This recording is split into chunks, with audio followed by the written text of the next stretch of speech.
Paulo de Tarso era gay. Pronto, lá vem bomba de novo.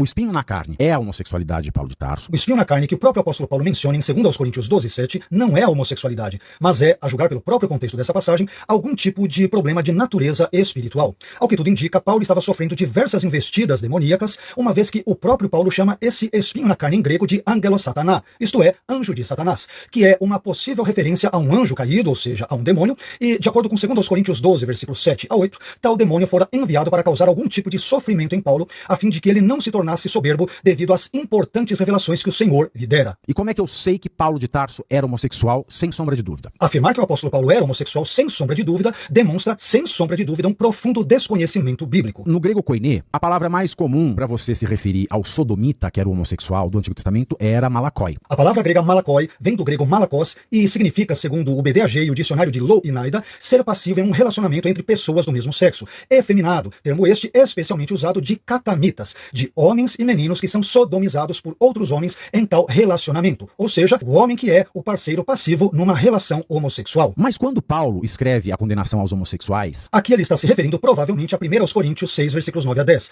que lista diversos tipos de pecadores que não herdarão o reino de Deus. E dentre esses pecadores, Paulo cita os efeminados, ou seja, os malakoi em grego. Em ressentimento à sua desilusão com Apolônio de Tiana, Paulo não escreveu 1 Coríntios 6, versículos 9 a 10, devido a um ressentimento resultante de uma desilusão amorosa que ele hipoteticamente teria tido com Apolônio de Tiana, mas escreveu esse texto a fim de sanar diversas dúvidas que os coríntios tinham a respeito de vários assuntos. Além disso, a Bíblia não menciona em momento algum Apolônio de Tiana, que foi um filósofo grego neopitagórico que viveu aproximadamente entre os anos 4 a.C. a 90 depois de Cristo. A propósito, se você quiser saber mais sobre Apolônio de Tiana, eu te aconselho a ler o meu livro Manual de Demonologia, no qual eu falo um pouco sobre ele. Ele usa o termo arskenoites, e só ele usa esse termo para se referir ao homossexual. Essa palavra grega arskenoites não existe. O que existe é a palavra arsenokoites, que é uma referência a um homossexual masculino, ou seja, refere-se a um homem que pratica relação sexual com outro homem. E, às vezes, esse termo se refere exclusivamente ao participante ativo, em oposição ao participante passivo, em uma relação homossexual. E quando você lê o Atos dos Apóstolos que Lucas escreveu no original, quando Paulo vai ser linchado lá em Jerusalém, eles chamam Paulo no termo que só Paulo usa para se referir aos homossexuais. Essa informação simplesmente não procede, porque em momento algum o livro inteiro de Atos emprega o termo grego malakos ou o termo grego arsenokoites para se referir ao apóstolo Paulo. Aliás, o termo grego arsenokoites ocorre apenas em 1 Coríntios 6:9 e em 1 Timóteo 1:10 em todo o Novo Testamento. Então Lucas é maldosinho.